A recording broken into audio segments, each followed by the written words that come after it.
Uh, Welcome to Chemistry True Notes lecture.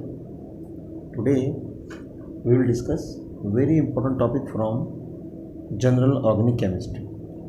आज हम general organic chemistry का एक इम्पोर्टेंट टॉपिक लेंगे and that is what it is called as reactive intermediate या reaction intermediate. देखिए ये पहला जो है कार्बोकैटायन है, ये बहुत इंपॉर्टेंट है। इस पर बहुत सारे क्वेश्चन पूछते हैं। कोई भी question paper NEET JEE CET या बोर्ड का एग्ज़ाम इसके विदाउट नहीं होता है, ठीक है।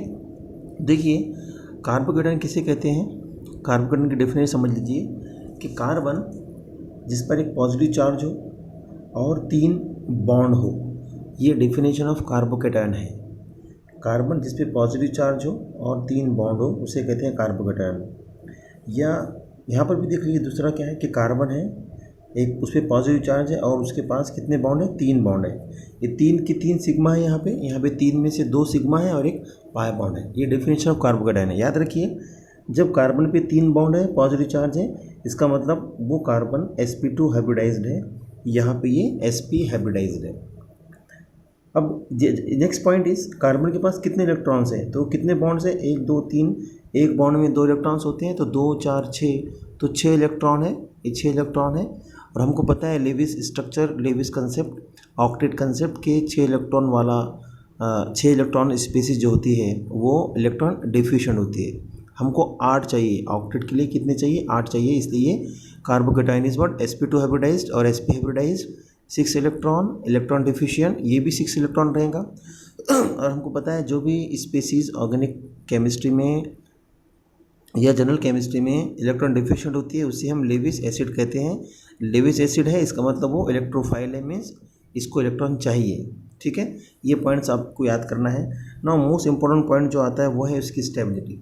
याद रखिए स्टेबिलिटी ऑफ कार्बोकैटायन क्या है, डिपेंड ऑन और directly proportional to -I effect, -R effect and hyper conjugation.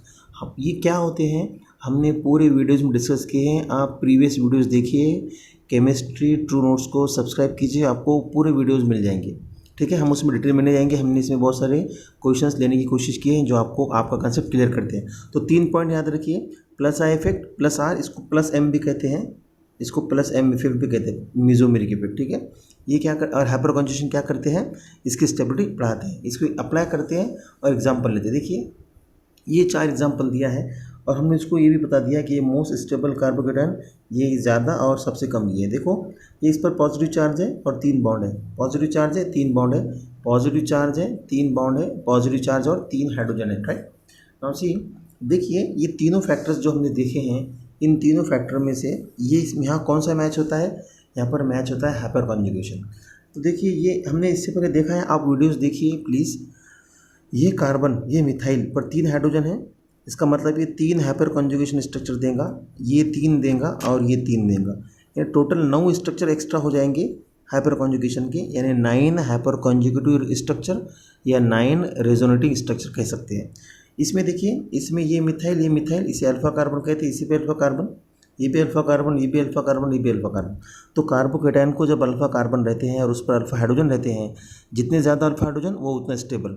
इस पर अल्फा हाइड्रोजन कितनी है, 3 और 3 6, इसमें 6 अल्फा हाइड्रोजन है, इसका मतलब ये सबसे ज़्यादा स्टेबल, ये 9 अल्फा हाइड्रोजन वाला। उसके बाद ये इसमें सिर्फ 3 ही अल्फा हाइड्रोजन है, हाइपर कॉन्जुगेशन इफेक्ट, तो ये इससे कम स्टेबल। और मिथाइल में कोई भी अल्फा हाइड्रोजन नहीं है, इसलिए वो सबसे कम स्टेबल रहेगा। तो आप कहोगे कि due two plus positive effect and hyper conjugation. What is positive effect, इस पर अगर देखा जाए तो पॉजिटिव चार्ज है और इस कार्बन पे क्या होगा, कंपेयर टू दिस इस पर पॉजिटिव चार्ज नहीं रहेगा, तो इलेक्ट्रॉन ये खींचेगा, इलेक्ट्रॉन खींचेगा, तो electron donation capacity is called as inductive effect through sigma bond, right. Okay, next point देखिए, इसको क्वेश्चन लेने की कोशिश करते हैं, समझेंगे हम stability order of the carbocation. ये देखिए ये पूछा गया है क्वेश्चन JEE 2013 में। 3 स्ट्रक्चर दिए गए हैं और पूछा गया है कि स्टेबिलिटी ऑर्डर मालूम कीजिए। देखिए बहुत आसान है, इसमें 3 कार्बोकैटायन है और हमने देखा है कि रेजोनेंस इफेक्ट जो होता है +R इफेक्ट या +M इफेक्ट क्या करता है, इसको स्टेबलाइज करता है। अब इन तीनों में किसके पास ज़्यादा प्लस इफेक्ट है, +R इफेक्ट इसके पास ज़्यादा है, तो third which will be most stable, ठीक है। उसके बाद और कहाँ पे है, ये प्राइमरी कार्बोकैटायन है, ये भी प्राइमरी, लेकिन इसके पास क्या है, ये इसको रेजोनेंस करता है, प्लस प्लस आर इफेक्ट है, इसलिए first will be more stable then this, और ये कहाँ पर आएगा, सेकंड में आएगा। एक क्वेश्चन पूछा गया था 2013 JEE मेन में, आपको ये आंसर आना समझ आ जाए। देखिए एक क्वेश्चन और लेते हैं। ये 3 स्ट्रक्चर दिया है, पूछा है arrange them according to their stability. देखिए बहुत सिंपल आइडिया है, याद रखिए। इन तीनों में देखिए किसके पास रेजोनेंस समझ लीजिए। तो ये 1 2 3। अब इसकी बात करते हैं पहले। देखिए ये जो कार्बन है जिस पर पॉजिटिव चार्ज है, जिस पे पॉजिटिव चार्ज है उस पर कार्बन है, ये कार्बन है sp हाइब्रिडाइज्ड, sp हाइब्रिडाइज्ड है, और ये कार्बन है sp हाइब्रिडाइज्ड, ये कार्बन भी है sp hybridised, sp2 hybrid sorry, ठीक है। तो देखिए ये sp हाइब्रिडाइज्ड है, हमको पता है कि इस कार्बन पे 50% s कैरेक्टर है, 50% s कैरेक्टर कहते हैं हम, और इसमें क्या है 33% s कैरेक्टर, इसमें 33%।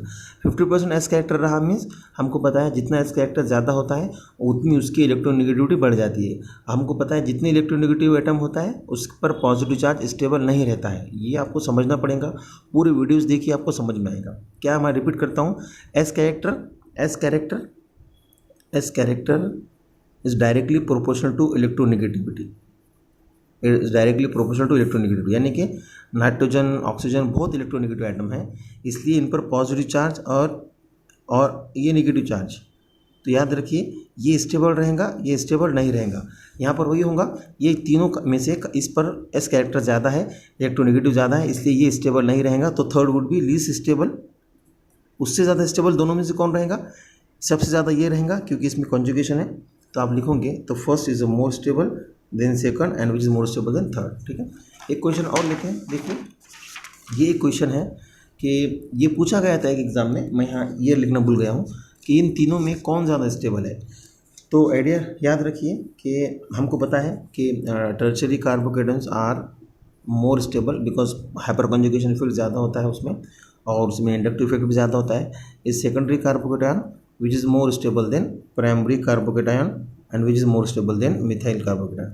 ये आप याद रखिए, ठीक है। ये आइडिया है। देखिए अभी इसमें मालूम कीजिए इसमें ये प्राइमरी है, ये 1 डिग्री है, ये सेकेंडरी कार्बोकेटायन है और ये टर्शियरी कार्बोकेटायन है। तो आप क्या बोलोगे इसमें, क्या बोलोगे आप इसमें, कहोगे आप कि in this case tertiary is more stable than secondary which is more stable then first, ठीक है। और एग्जाम्पल अब नेक्स्ट लेवल लेते हैं, कार्बन एनायन। किसे कहते हैं कार्बन एनायन, याद रखिए it is just opposite to carbocation. Carbocation के अपोजिट में होता है, आप देख लेते हैं। देखिए ये कार्बन एनायन जो होता है, ये carbon with 3 bonds and 1 negative charge. तो ये भी हो सकता है carbon with 3 bond double bond और ये H और ये एक नेगेटिव चार्ज, और ये भी हो सकता है 3 बॉन्ड्स विद माइनस चार्ज। तो डेफिनेशन क्या है कार्बन एनायन की, carbon with negative charge and 3 bonds. 3 bond में से तीनों भी सिग्मा हो सकते हैं, और तीनों में से 2 सिग्मा हो सकते हैं, 1 पाई हो सकता है, और तीनों में से 2 पाई हो सकते हैं, 1 सिग्मा हो सकता है। तीनों की एग्जाम्पल यहाँ पर है। अब ये जो कार्बन है sp3 होता है, ये यहाँ का कार्बन sp2 है, और ये कार्बन sp हाइब्रिडाइज होता है, ठीक है।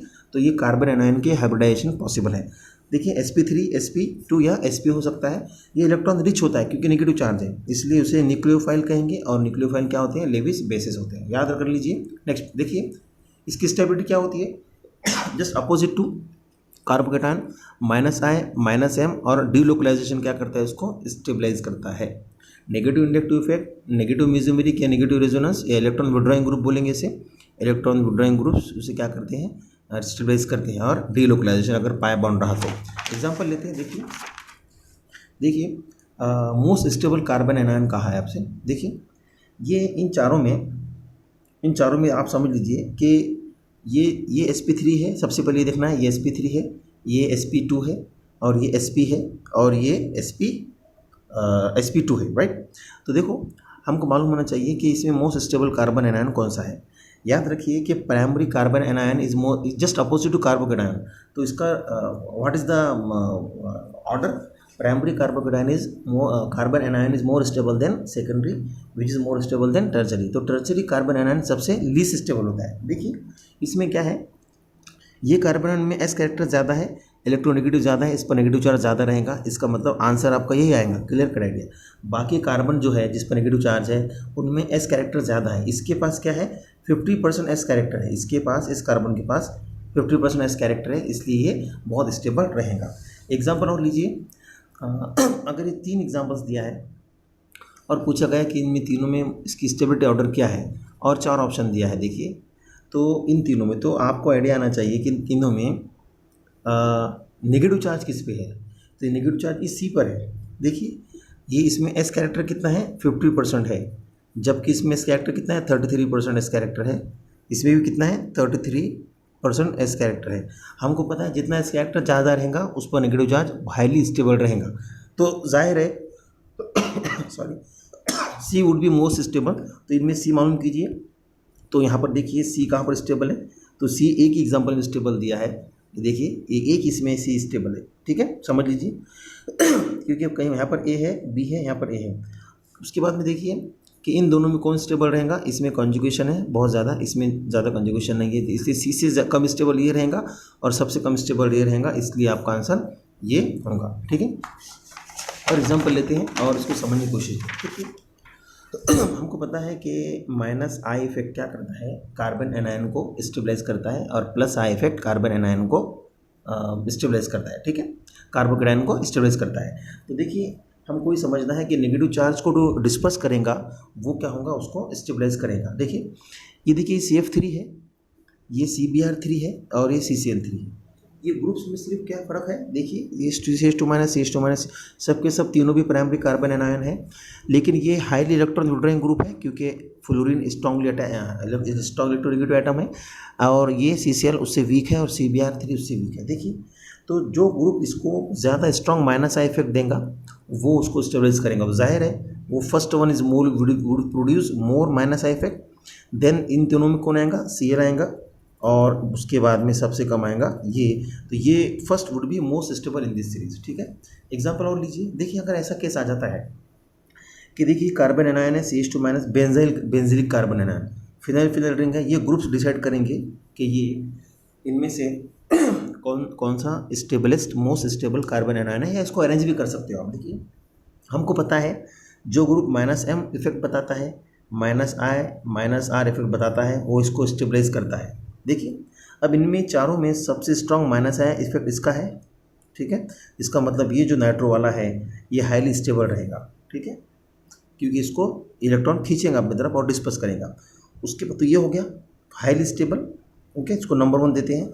इसके बाद तीनों में कौन रहेगा स्टेबल, ये रहेगा क्योंकि chlorine is electron negative compare to this one. हो गया, अब ये पहला दूसरा, और इन दोनों में कौन रहेगा स्टेबल, ये हाईली इलेक्ट्रॉन डोनर है यानी इसके पास स्ट्रॉन्ग +M इफेक्ट है, इसलिए ये कभी भी इसको स्टेबलाइज नहीं करेगा। जबकि methyl compare to this hyper conjugation से वीकली +I इफेक्ट बताता है, प्लस इसलिए ये this would be more stable and this would be least stable.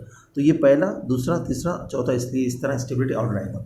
देखिए हमने कार्बोकेटायन का भी देखा है, इसके अपोजिट होगा। देखिए इसमें क्या है, इसे हमने देखा है, इसमें देखा है हमने कि nitro is most stable then chloro is most stable then CH3 and least stable कौन सा ग्रुप OH वाला है। इसमें जस्ट अपोजिट रहेगा क्योंकि कार्बोकेटायन है, तो आप क्या कहोगे, इसको अपोजिट कर दीजिए तो क्या होगा इसमें। देखिए OH ग्रुप वाला जो है ये रहेगा हाईली स्टेबल, उसके बाद में ये रहेगा, उसके बाद में ये रहेगा, उसके बाद में ये रहेगा।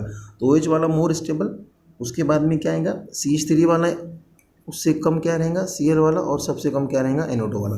तो कार्बोकेटायन स्टेबिलिटी और कार्बन एनायन स्टेबिलिटी क्या है, just opposite to each other होती है। ठीक है, और एग्जांपल लेते हैं। देखिए ये है stability of order of stable carbon anions. देखिए बहुत आसान है, अभी तो समझ लीजिए। ये 3 दिया है, इन तीनों में इसमें क्या है पाई बॉन्ड है, याद रखिए जिसमें पाई बॉन्ड रहेगा उसको स्टेबलाइज करेगा। तो आप समझ लीजिए ये होगा हाईली स्टेबल, तो सेकंड वाला सबसे ज़्यादा स्टेबल रहेगा। ठीक है, ओके राइट, ये हाईली स्टेबल। उसके बाद इसमें एक पाई बॉन्ड है तो ये रहेगा सेकंड से कम, राइट, देख लीजिए सेकंड, तो ये आएगा सेकंड देन 1, तो यह है सेकंड, सॉरी ये फोर्थ है, ये देखिए ये सेकंड और देन 1, ये भी सेकंड देन 1, यानी आपके आंसर ये तो नहीं, ये दोनों में से एक होगा। अब इन दोनों में स्टेबल कौन रहेगा, हमको पता है primary is more stable than secondary, right, क्योंकि ये +I क्या करता है, ये +I इफेक्ट इसको डिक्रीज करता है स्टेबिलिटी को। तो ये third would be least stable. तो आपका ऑर्डर का मैच हो रहा है, ये आपका ऑर्डर मैच हो रहा है। ठीक है, ओके, एग्जाम्पल और लीजिए। Find out the most stable carbocation. देख लीजिए बहुत आसान है। अब इन चारों में कौन सा स्टेबल कार्बोकेटायन मालूम करोगे आप। देख लीजिए ये भी टर्चरी है, ये टर्चरी कार्बोकेटायन है, ये सेकेंडरी कार्बोकेटायन है, ये सेकेंडरी है, और ये भी सेकेंडरी है, सॉरी ये प्राइमरी कार्बोकेटायन। ठीक है, देखिए हमको ऐसा लग रहा है, इसमें थोड़ा आपको सोचना है। हमको ऐसा लग रहा है कि ये प्राइमरी सेकेंडरी टर्चरी ये बहुत स्टेबल है, लेकिन आंसर वो नहीं रहेगा। देखो अगर आप वो वीडियो देखेंगे हमारा, आपको समझ में आएगा कि स्टेबिलिटी ऑर्डर जो होता है हाइपर कॉन्जुगेशन में, रेजोनेंस में, मेजोरिटी में, वो कैसा होता है। देखिए एक रूल है ऑक्टेट, ऑक्टेट का रूल देखिए, हमने वो आपको रूल लिखा कर दिए हैं, रेजोनेंस के रूल्स हमने आपको रेजोनेंस के रूल्स लिखा कर दिए हैं। देखो इसमें दो फैक्टर्स हम आपको डिस्कस करते हैं और हम यहाँ रुक जाएंगे। देखिए याद रखिए, इन चारों में याद रखिए जिसमें भी रेजोनेंस पाया गया प्लस आर इफेक्ट, तो वो रेजोनेंस, सिंपल रेजोनेंस याद रखिए, वो स्टेबल होगा। वो क्या होगा, स्टेबल होगा। ये है भी, इसमें भी रेजोनेंस है क्योंकि हाइपर कॉन्जुगेशन से रेजोनेंस बताता है, इसे कहते हैं नो बाउंड रेजोनेंस।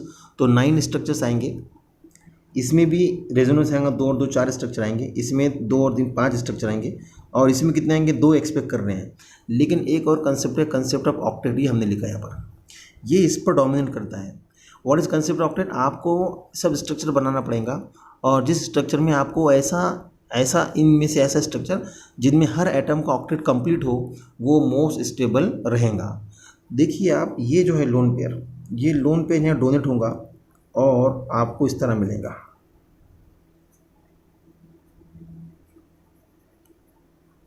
ये स्ट्रक्चर क्या बताता है कि इसमें कोई भी एटम की ऑक्टेट इनकम्प्लीट नहीं है। ये भी, इसके पास भी ऑक्टेट है, देखिए 2 4 6 8, इसके पास भी ऑक्टेट कंप्लीट हो गया, कार्बोकेटायन जो था, और हर एक के पास ऑक्टेट कंप्लीट हुआ, राइट। लेकिन इसमें से देखोगे ना आप, तो इसमें हाइपर कॉन्जुगेशन में इसका ऑक्टेट कंप्लीट हो रहा है, लेकिन इसका क्या हो रहा है, 6 इलेक्ट्रॉन्स आ रहे हैं। आप देखोगे तो आपको ऐसा मिलेगा, ऐसा ही होगा। तो इसका मतलब ये है कि ये क्या होगा, ये हाईली स्टेबल रहेगा। नेक्स्ट वीडियो में देखेंगे हम कि किस तरह आप और एग्जाम्पल लेकर समझ सकते हो concept of stability of these reactive intermediate. Thank you.